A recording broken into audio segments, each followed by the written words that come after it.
Hi, this is Clara Lee, co-founders of Innosenze. Let's first understand what is innovation. The technical definition of innovation is doing something that hasn't been done before or introduce something new.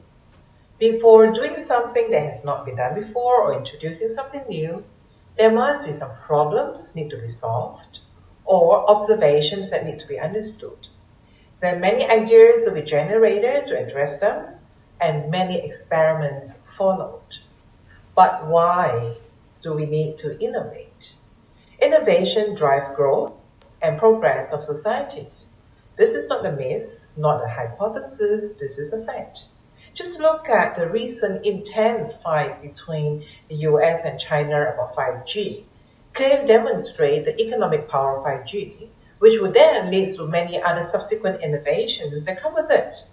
There will be new services, new business model, new products that will disrupt current industries. In short, whoever can master 5G and innovation fast will lead the economy. The realization of needing to innovate is not restricted to the US or China, but all governments globally. In Singapore particularly, the government has been dishing out all kinds of incentives to enterprises and companies to innovate. Many Asian countries who have lower innovation index compared to the Western counterparts have huge potential to make a leap in innovation. When I ask people around me two questions. Question one, are you an innovator? Question two, associate a picture or an object about innovation. Almost all responses to question one was, I'm not creative.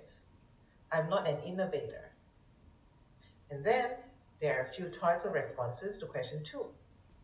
Many responded that light bulbs associate with innovation. One said that the statue of Thinker, the bronze sculpture by Austin Rodin, that Thinker statue showed his deep thinking. Another person said Isaac Newton. He was sitting in his garden at Lincolnshire in the summer of 1666. He observed a falling apple and he discovered gravity. From the above, people assume that there is an eureka moment that innovation will just suddenly happen, or that innovators are people with special talent. In reality, study shows that great innovation start with good purpose, a good why. For example, in our day-to-day lives, we want to reduce waste so as to get a greener environment. Imagine there's this one group occupied by people who have the same purpose to reduce waste. They come together, they start sharing their views, explaining their specific know-how, showing their facts and figures, exchanging physical objects such as their prototypes, and then they go on for more hours of discussions and exchanges. At some point, great ideas about waste reductions will be born from this room. The first step of innovation with the collision of ideas contributed by so many people. Start to take step. Take a simple example of an old innovation, a computer mouse that we use often. It is surely not an innovation by one person. Its ergonomics has to fit into our hands. It must be designed by some experts.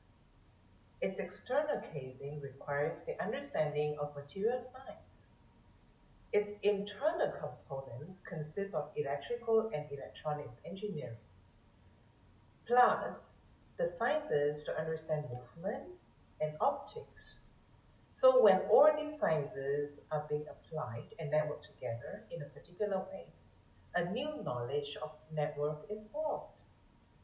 Give birth to a new product as such. This innovation has such a big role in human and computer interaction. It is the work of many people contributing their knowledge and expertise. So innovation is not an exclusive activity for some smart people, but is the synthesis of knowledge from many people, combining old knowledge and ideas to create new. But there is no better time than now to acquire innovation skills. We are in a very exciting time.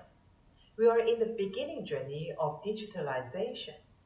We have huge amount of data and knowledge already available online. We can interact with different experts or people of the same interest around the world virtually through social platforms. The inexpensive computer power connect human intelligence and artificial intelligence, linking apparently unrelated knowledge and technologies to create new knowledge, new networks, enabling us to generate new ideas, not in years or months as though in the past, but in seconds. In fact, new knowledge networks are being generated non-stop, which support innovations to happen literally every moment. As company leaders, I suggest 4 action points. You can help remove processes that block innovation. Empower employees to innovate and not limit innovation to be only exercised by the Office of the Innovation Officer. Mix employees and customers from different backgrounds and skills to drive innovation. Use technologies to lower the barrier of innovation. If an employee can process 50 invoices a day, innovation is not about making him process 70 invoices a day. But think about how to remove the task totally. Embrace many creative solutions already made available in the markets. As an individual, there are 4 areas that you can make a difference. Create an innovation room whenever you are, with your colleagues, with friends and family. Do as much of exchanging of ideas, knowledge and know-how as possible. Observe areas of improvement that you want to make a difference, you care about, and start doing it. Use online resources as extensively as possible. Tap into other people's knowledge and know-how. There are so many platforms to help people come together, combine their own knowledge, and create new. So you can be one of them to help or to participate. Finally, tell yourself that innovation is not about how smart I am, it's about how often I do. So being innovative is a matter of practice. With digitalization, you can be one of the brilliant innovators easier and faster. When I was 14, my art teacher failed my art. I grew up with the belief that I cannot paint and didn't dare sketch, draw, or paint. I even avoided any studies or work that involve forms of arts. However, about 3 months ago, I told myself that I can paint. So I went to learn from a coach, started looking for online resources for tips and tricks. Practice and practice. And this is the Chinese painting I did 2 weeks ago. Thank you.